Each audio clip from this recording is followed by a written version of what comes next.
June 4, 2010. 7-year-old Kyron Horman. Skyline Elementary School, Portland. A science fair. His stepmother takes a photo. It's 8:15 a.m. He's smiling in front of his project. Bah.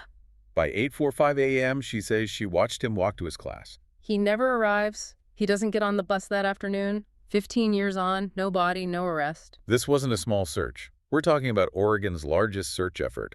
150 searchers initially, growing to over 1,000, and right away, the focus narrows. It narrows onto one person, the stepmother, Terri Horman.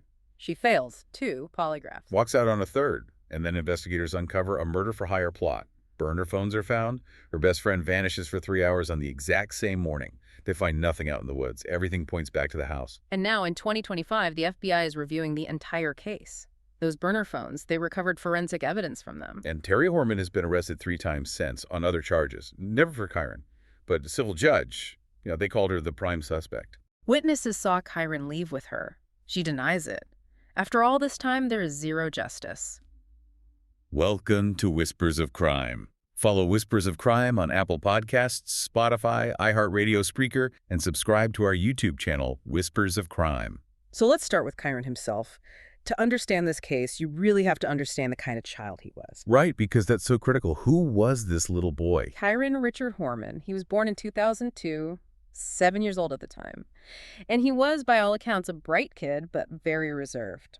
A shy child. I've seen the pictures. He had these very distinctive wire-rimmed glasses. Exactly. Brown hair, blue eyes, middle classes. And one of the key identifying features that was broadcast everywhere was a V-shaped strawberry birthmark on his forehead. And the clothes he was wearing that day became so iconic in a tragic way. The CSI shirt. Yeah, a black T-shirt with CSI in green letters on it, a handprint graphic. Black cargo pants, Skechers.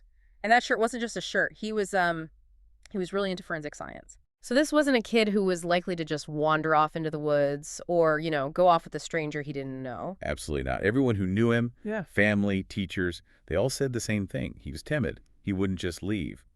And that's not just, a personality trait. For investigators, that's a crucial piece of forensic psychology. It basically rules out the random abduction theory from the start, doesn't it? It makes it highly unlikely. Skyline Elementary is in a pretty rural, remote area. For a stranger to just show up and snatch a specific kid without anyone noticing, it's a stretch. The person who took Kyron was either someone he knew and trusted or someone who had a plan. And the day itself, June 4th, it started with a deviation from the routine. A big one. A huge one. Yeah. Kyron almost always took the school bus. But on this day, Terri drove him, and she didn't take her own car. She didn't take her red Mustang. She took Kane's, her husband's truck, a huge white Ford F-250. Right. And her excuse for this is, it's pretty thin. She claimed she needed the truck because it was big enough to carry Kyron's science project home later that afternoon. But wait. That makes no sense at all. Why not? Because Kyron was scheduled to ride the bus home. If he's on the bus, she's not there at 3:30 to pick up the project anyway. The truck is completely unnecessary. Exactly. It's an illogical explanation. The only reason to need the truck is if you plan on taking Kyron and his project out of that school before the bus ever leaves. And, investigators noted this immediately. An F-250 is a big vehicle. It's high off the ground. It offers a lot more privacy and concealment than a little red Mustang. So the verifiable timeline is, it's shockingly short.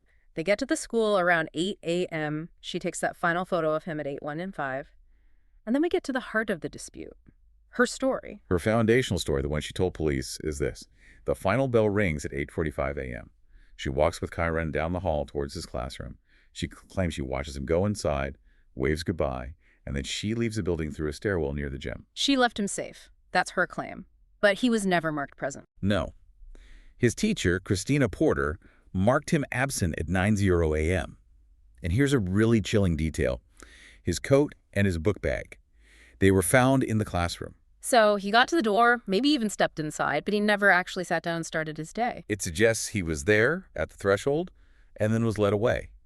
And this is where the entire investigation is compromised from the very beginning. The 6 hours of silence. A catastrophic failure. The school had an automated notification system.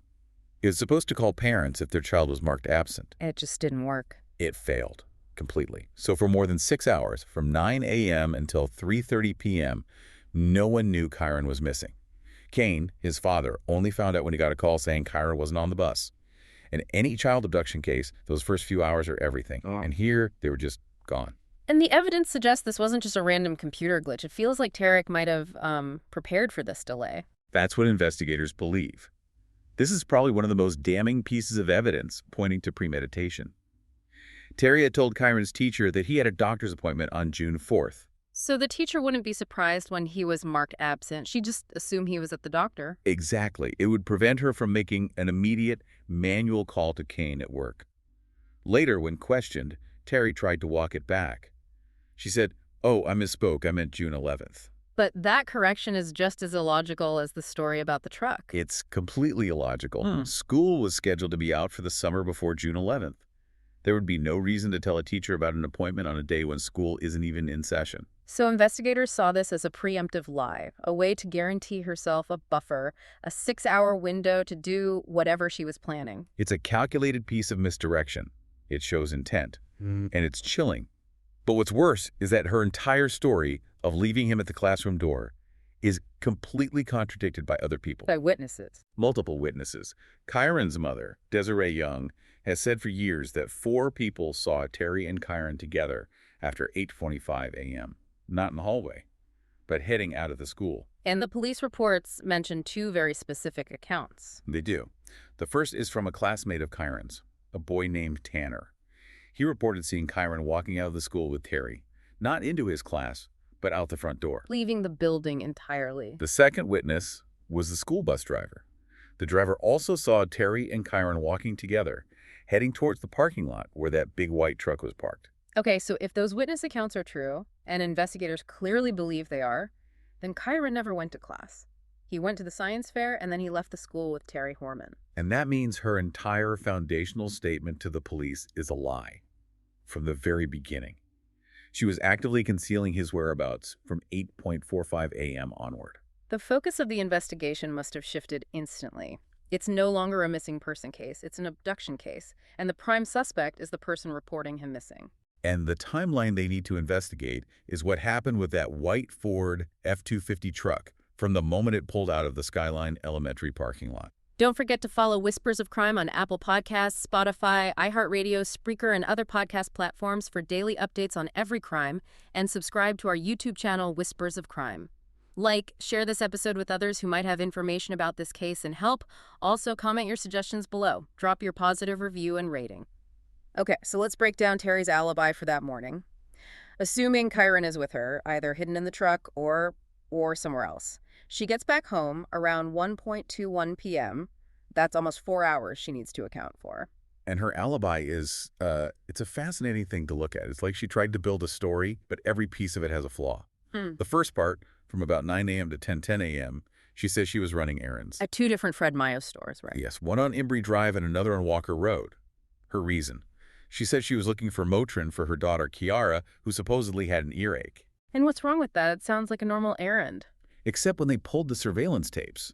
They confirmed she bought some coffee, a few other small things, but she never bought the Motrin. So the entire stated purpose of her trip was a lie. It was demonstrably false. And critically, on all that CCTV footage, you only see Terri and Kiara.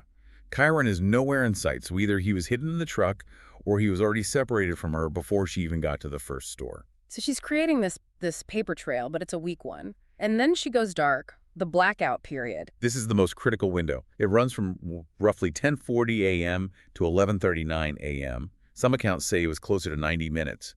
A huge chunk of time where she has no verifiable alibi at all. And her explanation for this time is incredibly vague. Extraordinarily vague. She just said she was driving around the heavily wooded back roads of the West Hills to soothe her fussy daughter. Which is the perfect alibi, isn't it? I mean, it's impossible for police to disprove. You could be anywhere on those roads. It's a classic move. It gives you a reason to be alone, mobile, and in an isolated area. Yeah. But this is where the investigation got a huge break. A witness came forward. What did they see? They saw the white Ford F-250 truck parked on a desolate fire trail off a place called Newberry Road. And where is Newberry Road? It's in the West Hills, less than 2 miles from Skyline Elementary, and the sighting was during her blackout period. An isolated road near the school during the exact window she's unaccounted for. What did she say when they confronted her with that? She changed her story. Immediately, the whole driving to soothe my fussy daughter narrative just disappeared. Her news story was that she only stopped there to change Kiara's diaper. Another convenient, impossible to disprove excuse. And one that's equally suspicious. Why stop on a remote fire trail to change a diaper? Investigators believe that location wasn't for a diaper change. They think it was a staging area, or worse. So after this 90-minute blackout, she then goes to the gym with a sick child. Yes. 24-hour fitness. She gets there at 12:20 p.m. She puts Kiara in the gym's childcare center, but only for 22 minutes. And she doesn't work out. She does not work out. Instead, she finds an acquaintance and very deliberately shows them the photo of Kyron she'd taken that morning at the science fair. That feels performative. She's showing off a photo of a child who, at this point, has been missing for hours, and she's the only one who knows it. Investigators called it weirdly specific behavior. It suggests she wasn't there for a workout. She was there to create another alibi, to have someone who could later say, oh, yes, I saw Terri. She seemed fine. She was so proud of Kyron. It's another layer of calculation. And then there's the cell phone data, the pings that sent the search in a completely different direction. Right. Her cell phone pinged off that tower that covers Highway 30, which leads north out of Portland. It leads directly to a place called Sauvie Island. And Sauvie Island is. It's huge, right? A massive wildlife area. It's enormous. 24,000 acres of marshland, rivers, and wilderness. A nightmare to search. And the search focused there for time, partly because of a very disturbing rumor. The rumor about the TV show Dexter. Yes. It was reported that Terri had told a friend that she learned from watching Dexter that water is the best place to get rid of a body because it's so hard to find evidence. Wow. Now, investigators later said the cell ping might have been a red herring, just a technical misinterpretation because of the tower's wide range. But the fact remains, her phone was active on a route leading to that massive watery area during that critical time frame. All of this, the weird timeline, the lies, the truck, it's all deeply suspicious. Right. But it becomes terrifying when you connect it to the murder-for-hire plot. This is the detail that elevates everything from suspicion to, well, probable cause. This wasn't something that happened after Kyron disappeared. This was in late 2009, early 2010, 6 months before he vanished. And what exactly did she do? She approached their landscaper, a man named Rodolfo Sanchez, and she asked him to kill her husband, Kyron Horman.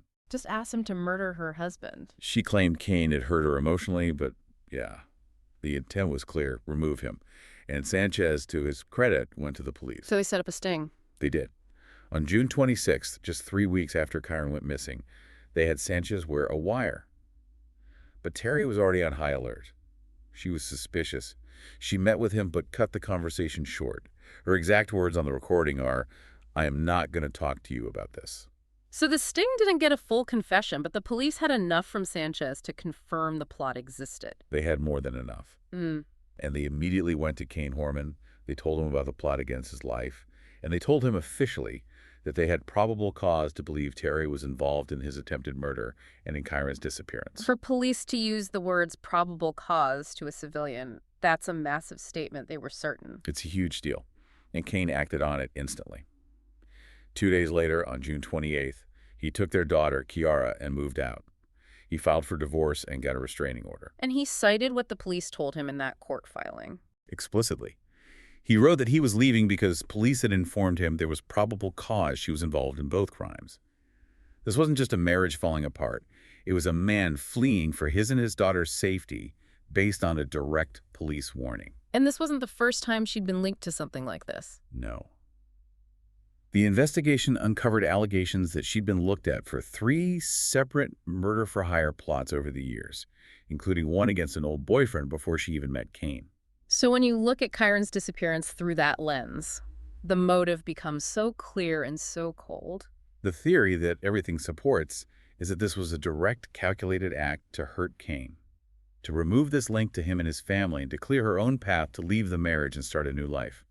Kyron wasn't just a casualty. He was the weapon she used against his father. So the suspicion on Terry's is overwhelming. Naturally, investigators start looking at her inner circle. And her best friend, D-Day Speicher, becomes a huge focus. A huge focus. Because D-Day Speicher's timeline on June 4th is just as suspicious as Terry's. They have these overlapping gaps. While Terri had her 90-minute blackout period, D-Day was completely unaccounted for an even longer window. From when to when? From 10 a.m. to 1:0 p.m. 3 solid hours. And that 3-hour window covers almost all of Terri's strange movements after the Fred Meyer stops. What was Day-Day's alibi? She claimed she was at a property in the West Hills near the Horman's home doing some gardening, but she was unreachable by phone the entire time. And people who saw her when she returned to her job later said she looked incredibly flustered.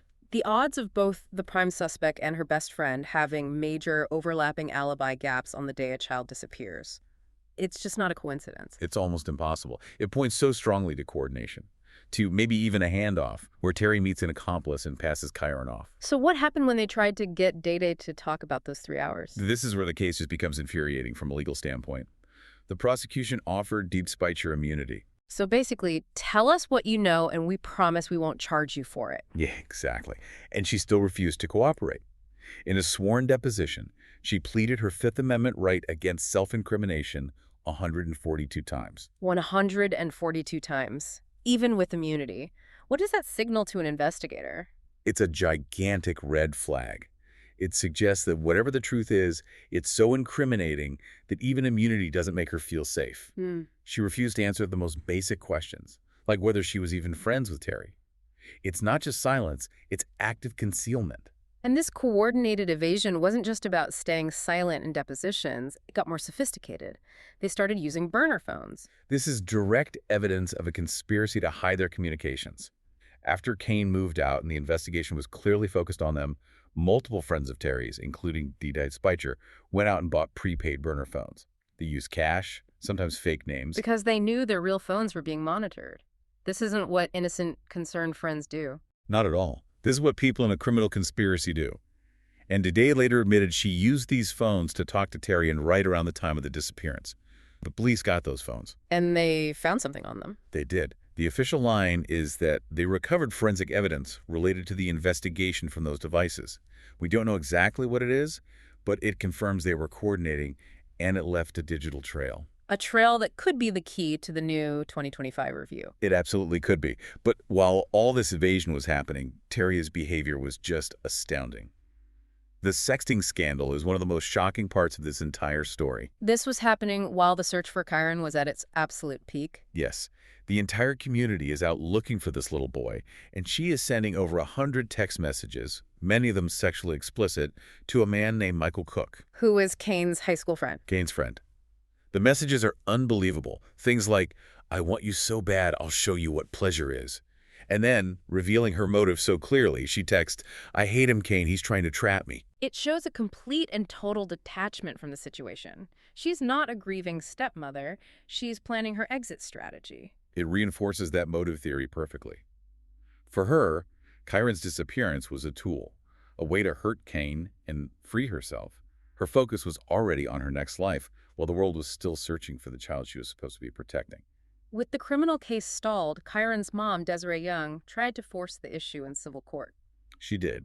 In 2012, she filed a $10 million civil lawsuit against Terri R. for wrongful death and kidnapping. It was a strategic move, because the standard of proof is much lower in a civil case. You don't need beyond a reasonable doubt. You just need a preponderance of the evidence, basically more likely than not. Exactly. And the judge in that case allowed the lawsuit to proceed, and in doing so, effectively named Terri R. the prime suspect in a court of law for the first time. Kane even said publicly at the time that police had growing evidence against her. But then, in 2013, Desiree dropped the lawsuit. Why would she do that when it seemed to be working? She explained it very clearly. She said she dropped it so as not to interfere with the ongoing police investigation. What does that mean? How would it interfere? In a civil case, there's a process called discovery, where both sides have to share their evidence. The police were worried that this would force them to reveal critical evidence from their criminal investigation to Terri's lawyers prematurely. It could tip their hand and ruin the chance of a future criminal prosecution. Precisely. So Desiree made the incredibly difficult choice to step back and let the criminal investigators keep their case secret and continue to build it, even if it meant waiting years longer for any kind of justice. And in the years since, Terri's life hasn't exactly been quiet. No, she's been arrested for domestic violence, for gun theft. She's moved several times, changed her name. She's gone by Terri Moulton, Terri Vasquez. It's a pattern of volatility and, trying to escape the shadow of this case. So for 15 years, we've had this stalemate. Overwhelming circumstantial evidence, but no charges. Now, in 2025, that's changing. There's a new push. A massive one. The case is still very much active. The Multnomah County District Attorney, Nathan Vasquez, has promised an aggressive review. The $50,000 reward is still on the table. And the foundation of this new review is technology. They're digitizing everything. That's the key. For the last year, detectives have been undertaking this enormous project, scanning and organizing thousands and thousands of pages of reports, photos, witness statements, everything into a single digital database. So they're moving it from filing cabinets into the 21st century. Why is that such a game changer? Because it lets them use analytical tools that just weren't available in 2010. They can use software to cross-reference every statement, to map every cell phone ping and witness sighting with incredible precision. They're looking for tiny inconsistencies, tiny connections that would be impossible for a human to spot by manually reading through all that paper. They're building a complete digital picture of June 4th, trying to make the circumstantial case so tight that there's no other possible explanation. That's the goal, to weave all those individual threads into a single, unbreakable rope. And once this digital archive is built, they're not just looking at it themselves, they're bringing in the big guns. They are. The entire digitized case file is being sent to the FBI's Behavioral Analysis Unit, the BAU in Quantico.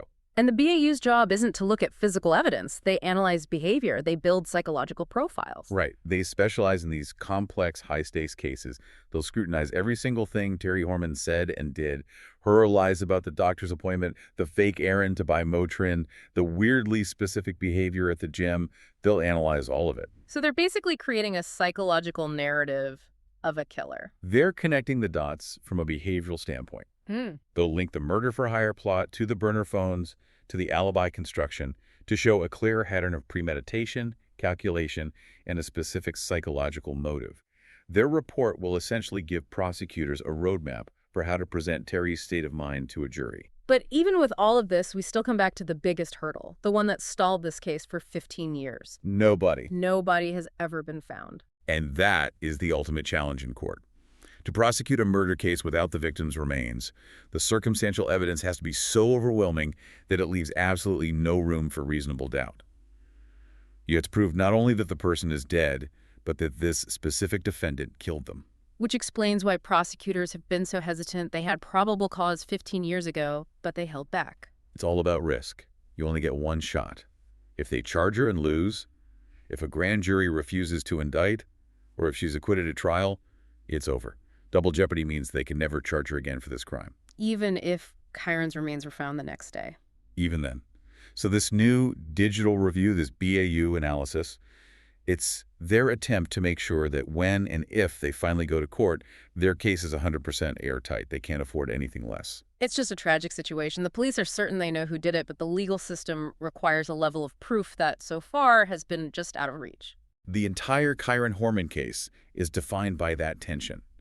You have police certainty backed by so much evidence, the murder plots, the polygraphs, the lies, the burner phones, and yet there's this legal wall they can't seem to get over. It all points to a cold, calculated act. The removal of a child, not out of rage, but as a strategic move to escape a marriage. The cost has been immense. Financially, $1.4 million for the search. Emotionally. You can't even measure that. And we're still here 15 years later without a definitive answer. And that really is the central question for you, the listener, to consider. Can this new technology, this fresh analysis from the FBI, finally bridge that gap? Can it turn 15 years of probable cause into proof beyond a reasonable doubt? Kyron Richard Horman is still missing. There are age-progressed photos of what he might look like now as a 23-year-old man. His family's fight for answers goes on every single day.